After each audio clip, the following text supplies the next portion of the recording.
नमस्कार. कोकणात राहणं म्हणजे निसर्गाचा अगदी जवळून अनुभव घेणं आणि इथल्या जर का तुम्ही ट्री हाऊसला भेट दिलात तर तुमच्या लक्षात येईल तर इथे फक्त निसर्गच नाही तर लक्झरी वाईब सुद्धा आहे. चला या मस्त अशा ट्री हाऊस मध्ये काय आहे ते मी तुम्हाला दाखवते.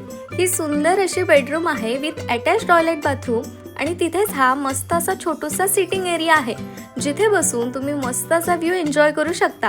आणि इथे फक्त ट्री हाऊसच नाही तर इतर सुद्धा मस्त अशा मोठ्या रूम्स सुद्धा आहेत ज्या खूप छान रित्या ऑर्गनाइज केलेल्या असतात आणि या रूमच्या बाहेर खूप मस्त असा निसर्गाचा व्ह्यू सुद्धा आहे. थोडा फेरफटका मारून झाल्यानंतर आम्ही लंचसाठी डायनिंग एरिया मध्ये गेलो.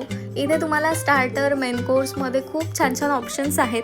आम्ही इथे चिकन मखमली कबाब आणि चिकन बुरासी कबाब घेतले होते. चिकन बुरासी कबाब खूप मस्त सॉफ्ट फ्लेवरफुल असे होते आणि सोबत आम्ही बिर्याणी घेतली होती आणि मोहब्बत का शरबत घेतला होता.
या लक्झरी स्टे मध्ये स्विमिंग पूल सुद्धा आहे. खूप मस्त आणि मोठा आहे जिथे तुम्ही तुमच्या फ्रेंड्स सोबत फॅमिली सोबत एन्जॉय करू शकता.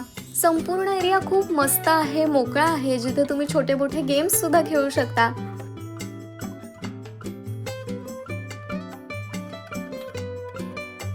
आम्ही सुद्धा थोडा वेळ दुपारी आराम केला आणि संध्याकाळी जेव्हा चहा कॉफी पिण्यासाठी पुन्हा आलो आणि बघितलं तर इथली संपूर्ण वाईबच चेंज झालेली दिसली. कारण या लाईट्स मध्ये हा परिसर इतक्या सुंदररित्या उजळून निघाला होता. एकदम एस्थेटिक वाईब देणारा हा परिसर होता. त्यामुळे इथे फक्त निवांत बसून राहावं एवढंच वाटत होतं. त्यामुळे तुमच्या सुद्धा एखाद्या सुट्टीसाठी तुम्ही इथला लक्झरी स्टे नक्की बुक करू शकता. तर हा आहे ओनेस्ट यांचा लक्झरी होमस्टे जो देवरुखातील सौमित्र नगरच्या इथे आहे. कधी देवरुखात येणं झालं तर इथे एकदा नक्की भेट द्या. थँक्यू.